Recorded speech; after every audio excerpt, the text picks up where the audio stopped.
Hello, my name is Andy DeCourt, and it's my privilege to serve as the pastor at Phoenix Christian Reformed Church.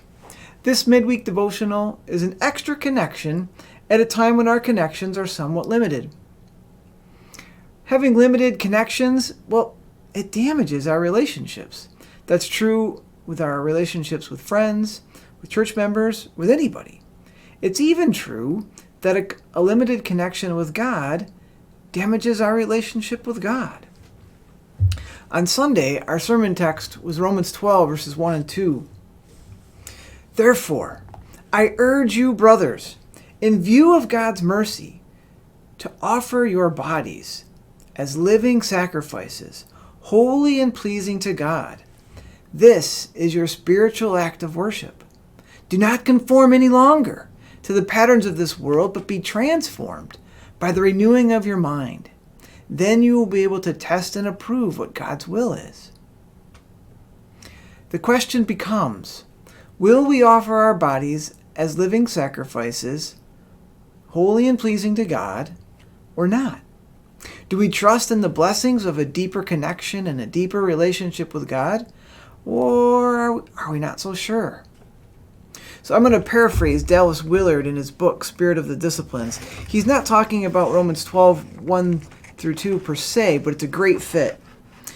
He writes, if one day I assure my Christian friends that I intend to fully offer my body as a living sacrifice, holy and pleasing to God, they will most likely be threatened, or at the very least puzzled. They might say, who do you think you are? Or they might wonder, what's he up to? But on the other hand, if I state that I don't intend to offer my body as a living sacrifice, or that I don't intend to follow Jesus, they'll be equally upset. Would that really differ in substance and outcome from not having Jesus as Lord of my life at all? My Christian fellowship circle will allow me to not offer my body as a living sacrifice, and even allow me to not plan to follow him, but they will not permit me to say it. Yet we must do one or the other. Either I must intend to offer my body as a living sacrifice, or I do not intend to do so at all. There's no third possibility. I must plan to follow Jesus or not plan to follow him. But how can I honestly do either? Does not planning to follow Jesus really differ from planning not to follow him? The dilemma would be dissolved if we could realistically plan to offer our bodies as a living sacrifice, holy and pleasing to God. So how do we do that? How can we better connect with God and better connect with one another? We cannot do Christian life well on our own or in our own heads. It's not only about knowing the right things or believing the right things. We're called to offer our bodies as living sacrifices.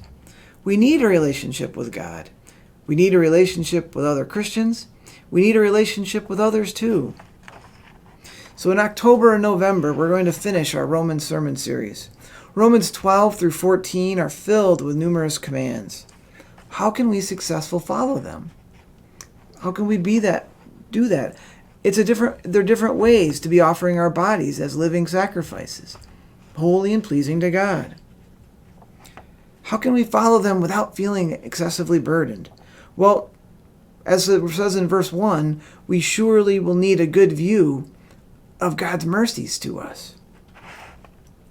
We'll need a plan for offering our bodies as living sacrifices. We'll explore that and more. We'll explore and deepen our connections with God and with one another on Sundays, in our worship, and certainly in our small groups as well. So thank you to everyone who's responded to the small groups Google form regarding your interest and availability in a small group for 7 weeks in this October and November. And if you've been meaning to do so, well, go right ahead. The link to the Google Forms is still active. So God bless you today, and have a great week. Amen.